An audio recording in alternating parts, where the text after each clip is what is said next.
मित्रों नमस्कार। लक्ष्य क्लासेज आरा के इस वीडियो एपिसोड में हम लोग देखते हैं कल यानी 31/5/2022 को संपन्न हुए प्रधानाध्यापक परीक्षा के हल प्रश्न पत्र के शिक्षा शास्त्रीय प्रश्नों का उत्तर। यह जो उत्तर है मतलब 100% तो इसको नहीं कहा जा सकता, बट यह मोस्ट अप्रोप्रिएट आंसर है जो कि नेट पर कहीं पर भी उपलब्ध है।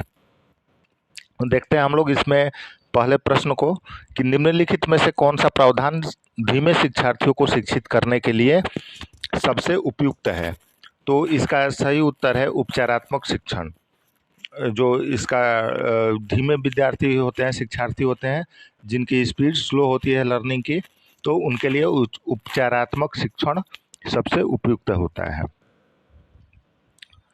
अगले क्वेश्चन को हम लोग देखते हैं कि शिक्षा का अधिकार अधिनियम 2009 शिक्षकों को प्रति सप्ताह काम करने के लिए कितने घंटे देता है। तो यह होता है 45 घंटे, 45 आवर्स।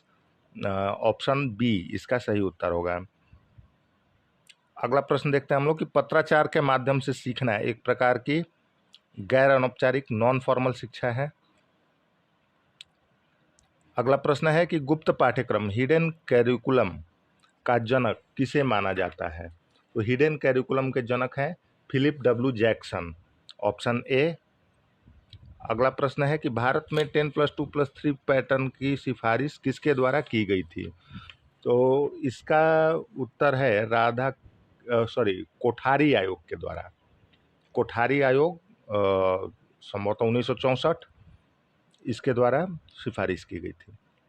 अगला प्रश्न हम लोग देखते हैं कि दर्शन शास्त्र में एक्सियोलॉजी निम्नलिखित में से किससे संबंधित है। तो यह मूल्य से संबंधित है। इसको तत्वमीमांसीय मूल्य एक्सियोलॉजी, तो यह मूल्य से संबंधित है। आते हम लोग अगले प्रश्न पर।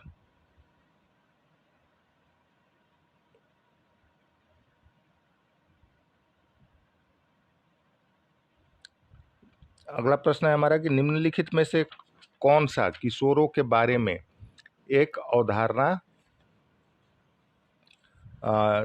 रूढ़िबद्ध धारणा है, स्टीरियोटाइप नहीं है। तो इसका उत्तर तलाशते हैं हम लोग कि वे विद्रोही होते हैं। यह सही है। यह धारणा होती है कि किशोर विद्रोही होते हैं, उनके पास अत्यधिक कल्पना होती है। यह भी मतलब जो समाज के अन्य गैर किशोर लोग हैं, वयस्क लोग हैं, वो कहते हैं कि जो किशोर हैं वो कल्पनाओं में जीते हैं, इमेजिनरी होते हैं। तो यह भी स्टीरियोटाइप धारणा है। वे लापरवाह होते हैं। यह भी होता है कि किशोर जो होता है अक्सर लापरवाह होते हैं क्योंकि उनके मन का भटकाव कुछ ज़्यादा ही होता है।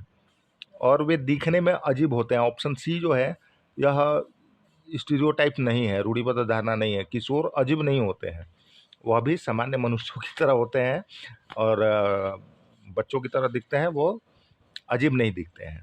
तो ऑप्शन सी इसका सही उत्तर है कि रूढ़िबद्ध धारणा नहीं है। ऐसी कोई धारणा नहीं है समाज में कि वह दिखने में अजीब होते हैं। अगला हम लोग प्रश्न देखते हैं कि निम्नलिखित में से कौन सा कारक समाजीकरण का विरोध करता है। तो इसकी सबसे है असुरक्षा। असुरक्षा जो है वह समाजीकरण में हेल्प नहीं करती है। वह उसको समाज से मतलब कट जाता है। व्यक्ति जो असुरक्षित महसूस करता है वह सामान्यतः समाज से कट जाता है, उसका समाजीकरण सही नहीं हो पाता है। अगला प्रश्न देखते हैं कि निम्नलिखित में से कौन सी अवस्था बच्चों का अपने समकक्ष समूहों में शामिल होना दर्शाती है। तो अपने समकक्ष समूहों में शामिल हो जाते हैं बचपन के बच्चे। प्रारंभिक बचपन तो मोस्टली घर पे बीतता है। उसके बाद जो बचपन का आता है उत्तर बाल्यकाल। उत्तर बाल्यकाल में बच्चे अपने समाज के हम उम्र बच्चों के साथ खेलने कूदने में शामिल हो जाते हैं। अगला प्रश्न हम लोग देखते हैं कि स्मृति स्तर और बोध स्तर के शिक्षण मॉडल के सिंटेक्स में कौन सा प्रमुख चरण है। तो जरा सा इसका मैं ढूंढ लेता हूँ उत्तर क्या है, मोस्ट अप्रोप्रिएट आंसर इसका। हालांकि यह जो आंसर्स हैं यह हम लोग कोशिश कर रहे हैं कि सबसे उपयुक्त आंसर जो हैं उनको हम लोग यहाँ प्रस्तुत करें।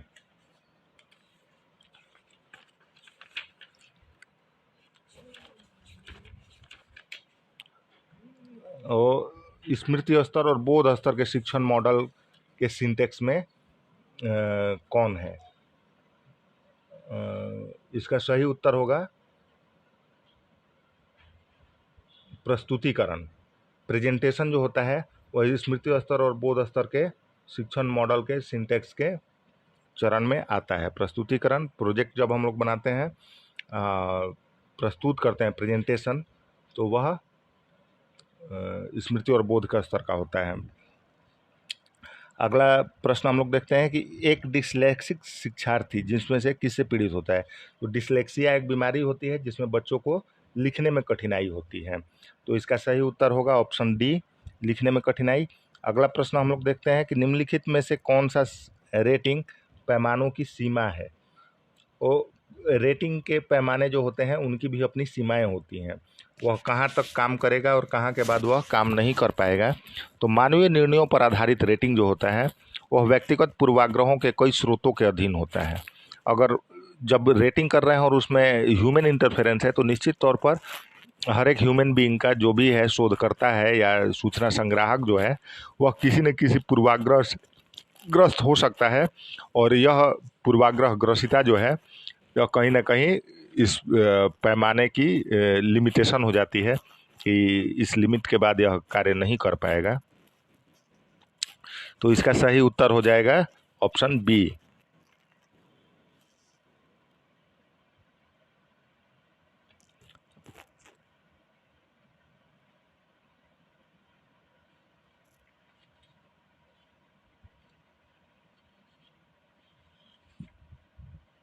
अगला प्रश्न हम लोग देखते हैं, शिक्षण के अधिगम आयोजक मॉडल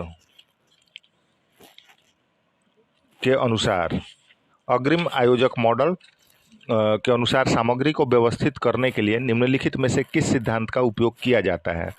तो इसमें प्रगतिशील भेदभाव का सिद्धांत यूज किया जाता है, प्रोग्रेसिव डिफरेंशिएशन थ्योरी है।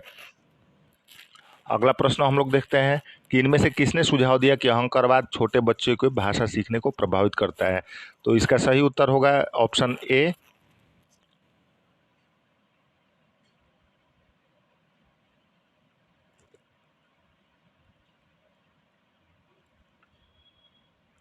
Option number A Chomsky.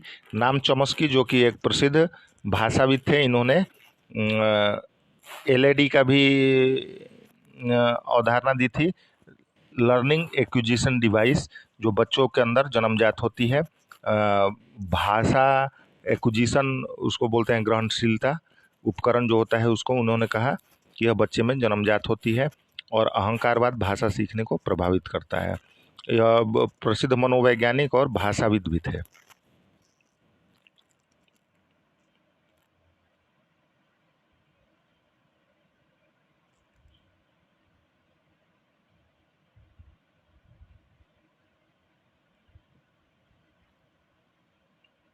अगला प्रश्न हम लोग देखते हैं कि बच्चा परम ब्रह्मांड का एक अभिन्न अंग है, यह दृष्टिकोण किसका है? यह दृष्टिकोण जो है यह व्यवहारवादी दृष्टिकोण है। व्यवहार में भी बच्चा जो होता है, ये जो ग्रेट यूनिवर्स है, परम ब्रह्मांड, उसका एक अभिन्न अंग है, उससे वह प्रभावित होता है तथा उसे वह प्रभावित करने की क्षमता रखता है। तो इसको व्यवहारवाद ऑप्शन नंबर बी लगाएंगे। अगला प्रश्न देखते हैं हम लोग कि रूसों की स्वतंत्रता की अवधारणा को किसके द्वारा स्वीकार नहीं किया गया था? रूसों की स्वतंत्रता की अवधारणा जो है, व्यक्तिक स्वतंत्रता की अवधारणा को पेस्टोलॉजी ने नहीं माना था, नकार दिया था। रूसों की स्वतंत्रता की अवधारणा जो होती है उसमें ये था कि बच्चे जो हैं उनको स्वतंत्र रूप से सीखने का मौका दिया जाए, और पेस्टोलॉजी जो है वो कहते हैं कि बच्चों के सीखने के प्रक्रिया को वयस्कों द्वारा इंटरवेन किया जाना चाहिए, उसमें हस्तक्षेप करते हुए, सार्थक हस्तक्षेप, सक्रिय हस्तक्षेप करते हुए उसमें उनके अधिगम प्रक्रिया को और तेज करना चाहिए। और सही उत्तर है इसका पेस्टोलॉजी, ऑप्शन नंबर ए।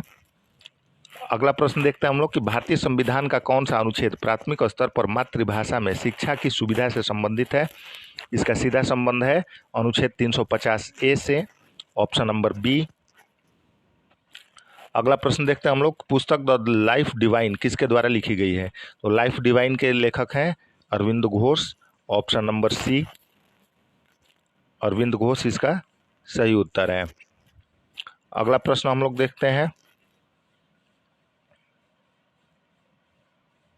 कि निम्नलिखित में से कौन सा पाठ योजना एक केंद्रीय बिंदु है। पाठ योजना में केंद्रीय बिंदु, तो पाठ योजना जो भी हम लोग बनाते हैं उसके केंद्र में विद्यार्थी होता है, क्योंकि वो विद्यार्थियों के अधिगम के लिए ही, उनके लर्निंग के लिए, टीचिंग के लिए ही बनाया जाता है। तो पाठ योजना का केंद्रीय बिंदु विद्यार्थी होता है। ऑप्शन नंबर सी इसका सही उत्तर होगा। अगला प्रश्न है कि एलिम दुर्खिम का कार्यप्रणाली उपकरण है, सामाजिक तथ्य है। एलिम दुर्खिम जो कि एक समाज शास्त्री थे मूलतः, उन्होंने समाज शास्त्र के एकेडमिक डिसिप्लिन को का सिद्धांत का प्रतिपादन किया था। एकेडमिक डिसिप्लिन ऑफ सोशियोलॉजी इनका है, तो ये सामाजिक तथ्य है। अगला प्रश्न है हमारा कि किस प्रकार का अनुसंधान सिद्धांत विकास से संबंधित है। तो क्रियात्मक अनुसंधान, एक्शन रिसर्च जो है वह विकास से संबंधित है। किसी खास विकास से संबंधित जो रिसर्च होता है, जिसमें किसी खास व्यक्ति, स्थान या संस्थान के विकास के लिए एक कार्य योजना बनाई जाती है। उस कार्य योजना के विभिन्न चरणों को अमल में लाते हुए उसके विकास को इंटरवेन किया जाता है, उसमें हस्तक्षेप किया जाता है और विकास कराया जाता है। तो इसका सही उत्तर होगा क्रियात्मक अनुसंधान, ऑप्शन ए। अगला प्रश्न है कि शरीर के अंगों के प्रसार को किस नाम से जाना जाता है। तो शरीर के अंगों के प्रसार को दोनों तरीके से हम लोग देखते हैं, वृद्धि से भी और विकास से भी, क्योंकि शरीर के जो क्रियात्मक अंग है जैसे हाथ पैर, इनको वृद्धि कर सकते हैं, और जो ब्रेन, स्पाइनल कॉर्ड वगैरह जो है जिनका मानसिक क्षमताओं से संबंध है, उनमें जो प्रसार होता है वह विकास होता है। तो वृद्धि या विकास, ऑप्शन सी इसका सही उत्तर हो जाएगा। अगला प्रश्न देखते हैं हम लोग कि संज्ञानात्मक प्रक्रिया के अध्ययन का क्षेत्र क्या है। तो संज्ञानात्मक प्रक्रिया के अध्ययन का क्षेत्र है संज्ञानात्मक मनोविज्ञान। अगला प्रश्न है हमारा कि जीन पियाजे के अनुसार संज्ञानात्मक विकास की प्रमुख अवस्थाओं की संख्या 4 होती है। यह तो आसान सा सवाल है। अगला प्रश्न देखते हैं हम लोग कि शिक्षा का अधिकार अधिनियम धारा 24 निम्नलिखित में से किससे संबंधित है। तो शिक्षा का अधिकार अधिनियम 24 जो है यह संबंधित है आपका शिक्षकों के कर्तव्यों और शिकायतों का निवारण, ऑप्शन डी।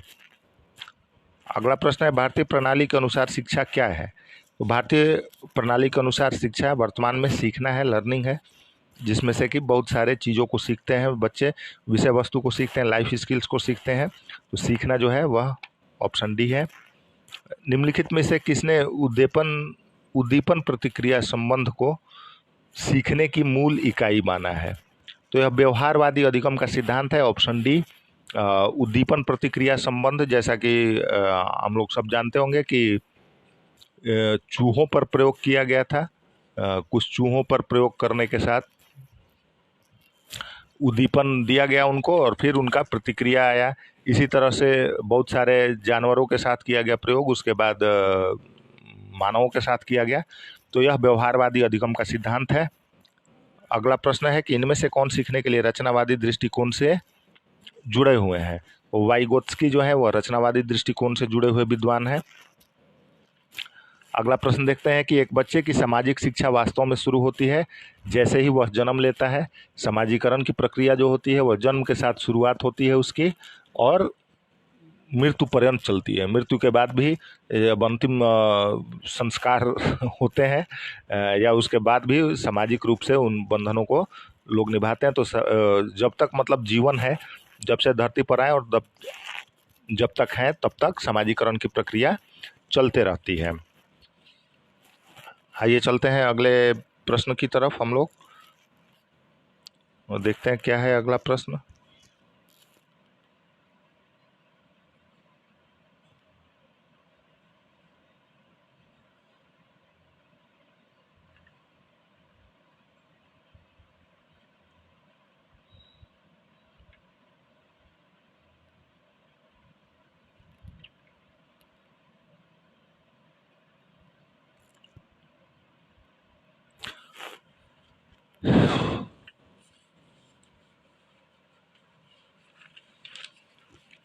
अगला प्रश्न है हमारा कि निम्नलिखित में से कौन सी सीखने की अवधारणा में सुधार की एक रणनीति है। तो इसका ऑप्शन बी विषय वस्तु का सार्थक संगठन।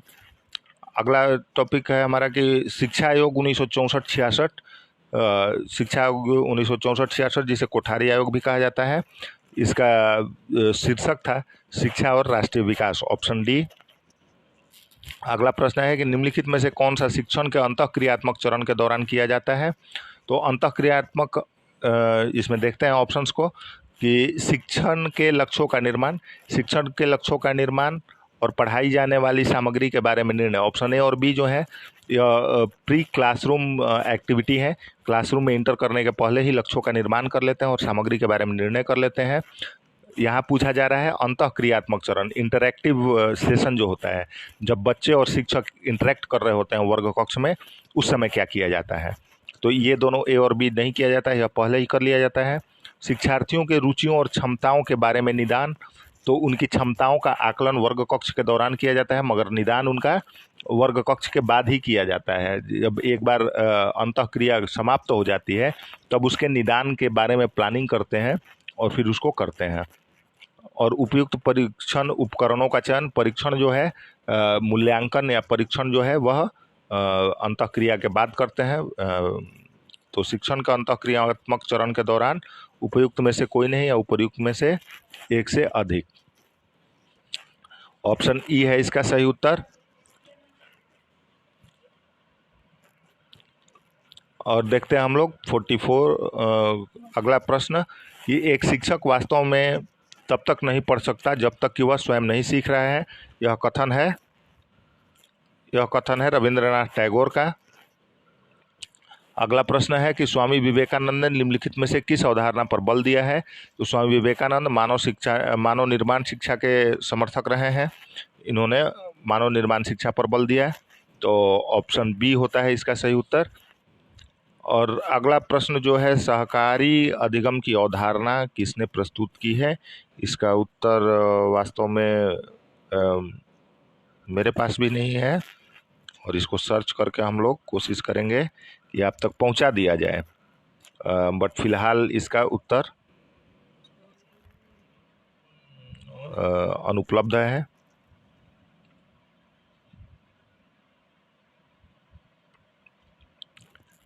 देखते हैं हम लोग अगले प्रश्न को।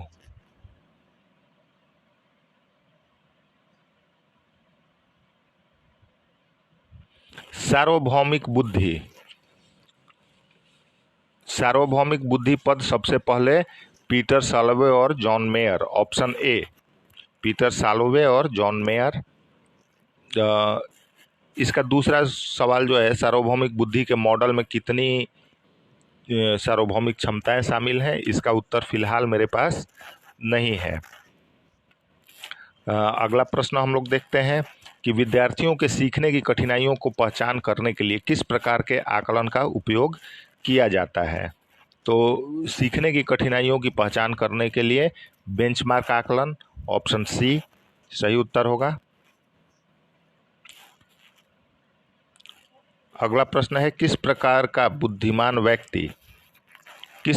बुद्धिमान मतलब उस व्यक्ति की बुद्धि कैसी होगी, किस तरह की बुद्धि होगी जो व्यक्ति चित्रों, आकृतियों और आकारों का सटीक वर्णन कर सकता है। तो इसकी जो बुद्धि होगी उसको गणितीय बुद्धि में हम लोग रखेंगे। चित्रों, आकृतियों और आकारों का सटीक वर्णन मतलब उनकी विशेषताएं, उनके स्ट्रक्चर वगैरह चीज़ों को वह सही तरीके से प्रस्तुत कर सकता है। अगला प्रश्न है कि बच्चों के किस आयु वर्ग के लिए शिक्षा का अधिकार अधिनियम मौलिक अधिकार है।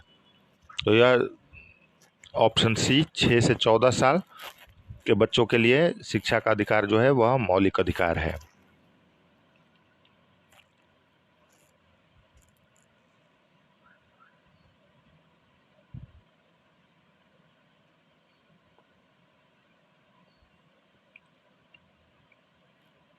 आते हैं हम लोग अगले प्रश्न पे कि निम्नलिखित में से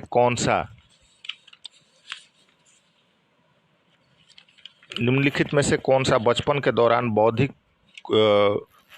विकास की विशेषता है। बचपन के दौरान बौद्धिक विकास की विशेषता, इसका ऑप्शन ई स्वायत्तता की भावना विकसित होने लगती है बच्चों में। वह खुद से अपनी कमीजों को पहनना चाहता है, खुद से खाना खाना चाहता है। तो यह बौद्धिक विकास की विशेषता है। जैसे जैसे बच्चा बौद्धिक विकास करता है वह स्वायत्त होने की भावना उसमें विकसित होने लगती है। दूसरों के साथ सहयोग करना भी वह सीख जाता है। जैसे बचपन में बच्चे बहुत ज़्यादा रोते हैं, अगर उसके माता पिता कहीं बाहर जा रहे हैं तो वो रोना स्टार्ट कर देते हैं, उनसे चिपकने की कोशिश करते हैं, पकड़ने की कोशिश करते हैं। बट जैसे जैसे इनका बौद्धिक विकास होता है तो वह उनसे कोऑपरेट करना सीख जाते हैं। अगर वो जा रहे हैं तो उनको जाने देते हैं, आने पर वह पुनः उनके गले लगते हैं। तो यह ऑप्शन भी सही है। विशेषता दोनों, तो दो विशेषताएं जब आ गई तो हम लोग ऑप्शन ई को लगा देंगे यहाँ कि उपर्युक्त में से एक से अधिक। 64 का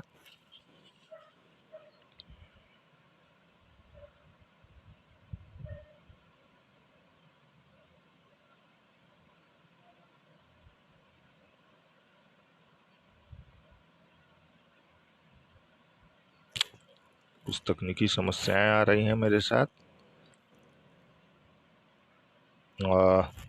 देखते हैं अगले प्रश्न को कि कोहलबर्ग के अनुसार निम्नलिखित में से कौन सा नैतिक विकास का चरण नहीं है।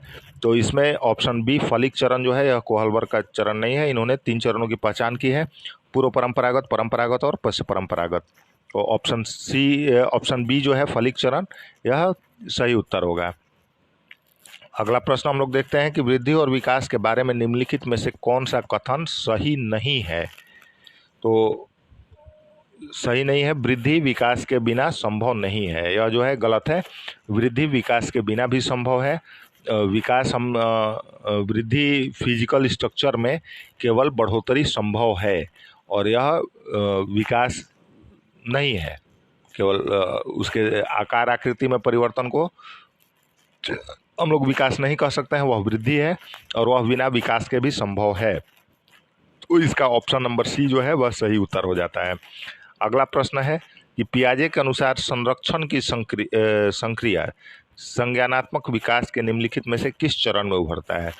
इसका उत्तर होगा पूर्व संक्रियात्मक चरण। संरक्षण जो है, बच्चे जो ज्ञान अर्जन करते हैं उसका संरक्षण करते हैं और भविष्य में उनका इस्तेमाल करते हैं। तो ऑप्शन डी पूर्व संक्रियात्मक चरण इसका सही उत्तर होगा।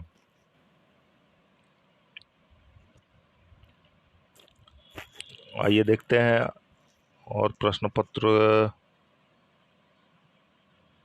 कौन से हैं।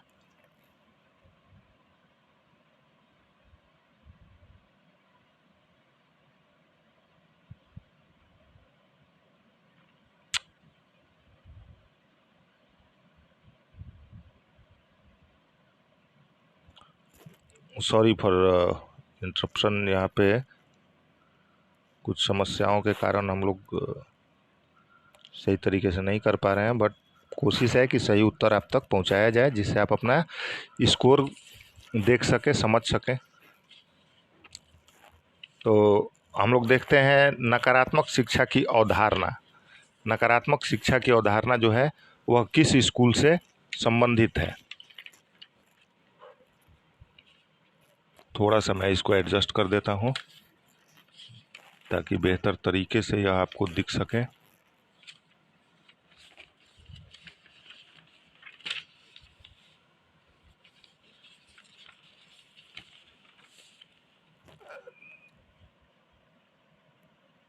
नकारात्मक शिक्षा की अवधारणा दर्शन शास्त्र के निम्नलिखित में से किस स्कूल से संबंधित है।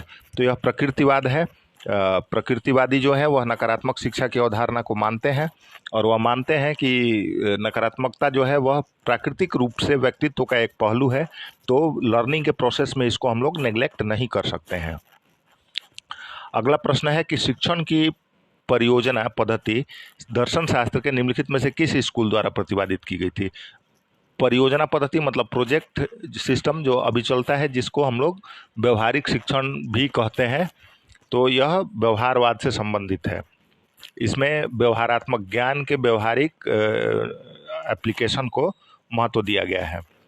अगला प्रश्न देखते हैं हम लोग कि द्वंद्वात्मक भौतिकवाद की अवधारणा किस दार्शनिक विचारधारा से संबंधित है।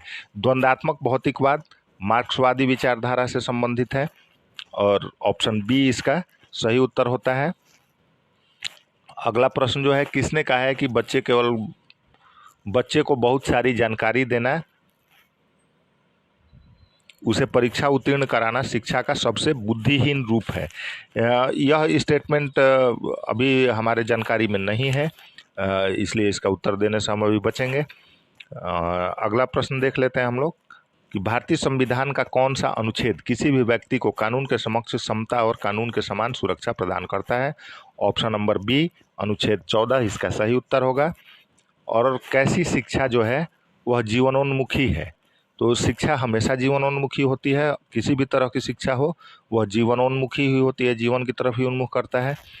गैर औपचारिक, अनौपचारिक, रचनात्मक, औपचारिक, जो भी शिक्षा है वो सारे जीवन उन्मुखी होते हैं। तो एक से अधिक, ऑप्शन ई इसका सही उत्तर हो जाएगा। तो इस तरह से जो शिक्षा शास्त्र से संबंधित प्रश्न थे, इनका हल आपके सामने प्रस्तुत किया जा रहा है। अगर किसी क्वेश्चंस में डाउट हो या उनके उत्तर में भी अगर कोई समस्या हो तो आप लोग हमें कमेंट बॉक्स में ज़रूर लिखिएगा, उसका निराकरण निश्चित तौर पर अगले वीडियो में कर दिया जाएगा।